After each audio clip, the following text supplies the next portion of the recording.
Hello my friends, we're back. Our 2 sourdough loaves are sitting over by the stove in kind of a warm place on the counter rising. I stopped and I made a meatloaf with my boy and that's in the oven cooking. So now we are back to bread making. I'm going to make a really easy, super duper simple beginner loaf with you. Just to show you, you can do it. Some people are still scared of that sourdough title. Some people still that scares them off. So this one we're going to use some active dry yeast. You could use a yeast packet. I just have a jar of it because I bake way too much. So we're going to start out. I have some very warm milk. It just came out of the microwave. I kind of stirred it around just so I don't have any hot spots in it, but it is very warm milk. It's 1.25 cups of milk, and we're going to hit that with 2¼ teaspoons of yeast straight out of the fridge. 1, 2, and 1/4. The next thing, yeast loves sugar. Sugar really is going to help that packet yeast or that instant yeast. Sourdough doesn't necessarily need that sugar, but the yeast does. So we're going to go in there with, typically I'm going to do 3 tablespoons, but this loaf I'm going to make a sweet loaf, so I'm going to actually do 4 tablespoons.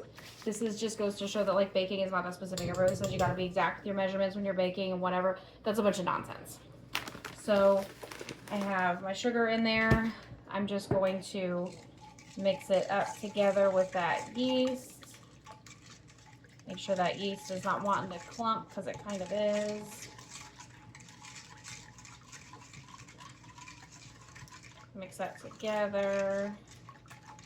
Packet yeast is fun because you can watch it happen like in real time. It's so quick. Like it's 6 o'clock now and I'm gonna have this loaf baked this evening. So it's kind of fun to watch, and this one's fun to do like with kids and stuff. Ben really likes this stuff. My son really likes this kind of baking. The sourdough, I'll include him in on the sourdough, but he's watched me long enough that he doesn't really get frustrated with it or anything like that. It doesn't really scare him away. So I have kind of it's not really super mixed in. I don't know. Everybody always seems to get things mixed in better than I do, but this is what I got. I'm gonna kind of watch and see bubbles start to come to the surface. I have melted 5 tablespoons of butter here. I have my salt from earlier. I'm gonna use some salt in there, and I have bread flour and all-purpose flour. This one I'm just gonna use all-purpose flour, I think, just because this loaf is that easy. It's just really, it's not that hard to work with. It's really actually quite fun. I think I'm gonna make it a cinnamon swirl loaf for my boy to eat on this week, and so yeah, that's kind of why I added just a little bit more sugar than you normally would. This it's not really frothy yet. Some people like to see it start to get frothy. I can see the yeast start to rise to the surface. I can see it doing its thing. I'm gonna go ahead and continue for the sake of this video. So in it I'm gonna add, I like to hit it with my flour before I add my fats. I have this oh, I was gonna use all-purpose. What am I doing? Ooh, if I have enough. I like to do my flour before my fats. I really like, that's kind of a sourdough bias, I guess, that I have, because the sourdough really likes you to get the flour in there before you get the fat in there, because that yeast really wants to be able to get to it. And if you know anything about oil and water, that sometimes can inhibit your growth. So it's a little bit sciencey. It's not that big of a deal. I'm going to drop in here 3 cups of all-purpose. If I have 3 cups of all-purpose, I'm going to use 3 cups of all-purpose. If I don't, then I will slap in some bread flour. I think I might have just enough. I dig all the way to the bottom of this bag. Yeah, I have just enough. Put what's left in there. And another bag bites the dust. I have like a canister in my cupboard that I sometimes use, but this says to hit it with a teaspoon of salt. I'm just gonna sprinkle a little bit of salt in there because it's really not that big of a deal. You don't have to measure that much. Then I'm gonna go in with my butter. And if you've watched any of my other videos today, you heard me say I really like to get in there with my hands, and that's exactly what I'm going to do right now. I'm just going to get in there with my hands. I'm not going to waste any time at all with it. Just going to go straight in. This dough is really, really easy to work with. It's not like sourdough. It's not even as sticky as sourdough. You can tell it's not even sticking to my hands as badly for the fact that like I'm mixing it start to finish completely by hand. It's a little bit of a wet dough. It's gonna feel warmer than your sourdough. It's gonna be all of the good stuff. I just want to make sure that we are fully incorporated all the way to the bottom of this bowl. This is going to make one loaf, and I think when I'm done here, I'm actually going to mix up some more dough because I think I want to make 2 loaves of this. But you can tell, really fun to work with. It's going to make a little bit of a shaggy dough. I'm not going to do stretch and folds on it, none of that stuff. This kind of dough, you really don't have to do that with. This will kind of help line things up a little bit, mixing it like this if you choose to take it out and just kind of knead it.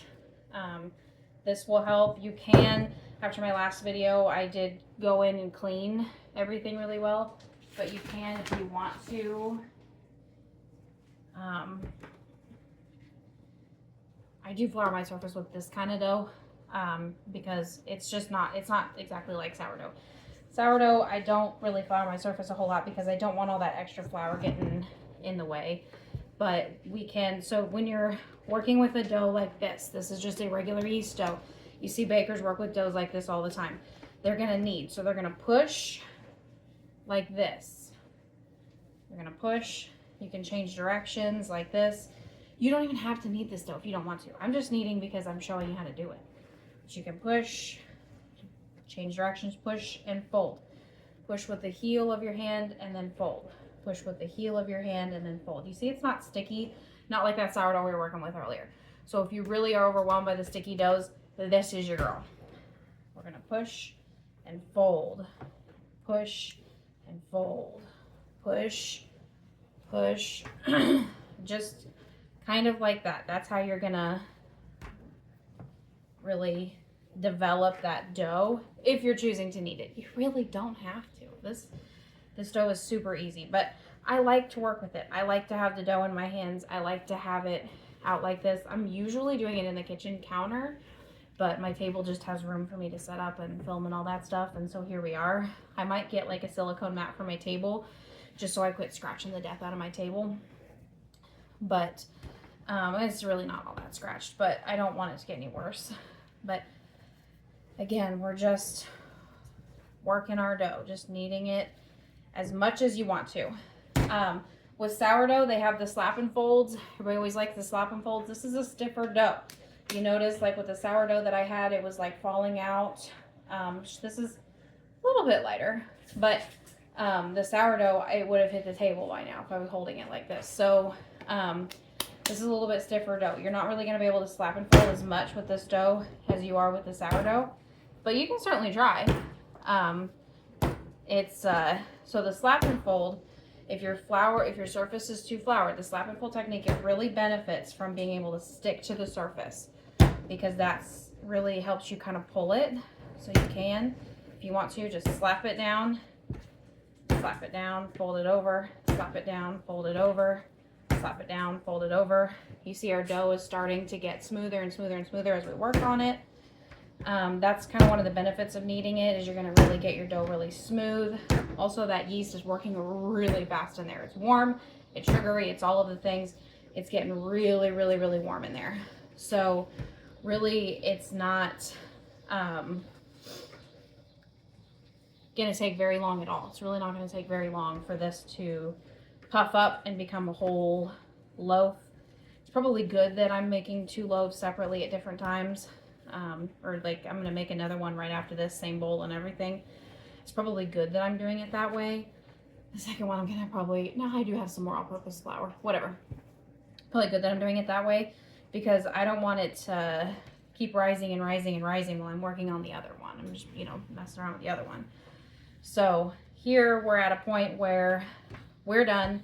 We can stick this back in our bowl, cover it up. I like to use those little shower cap things. This is kind of what we have here.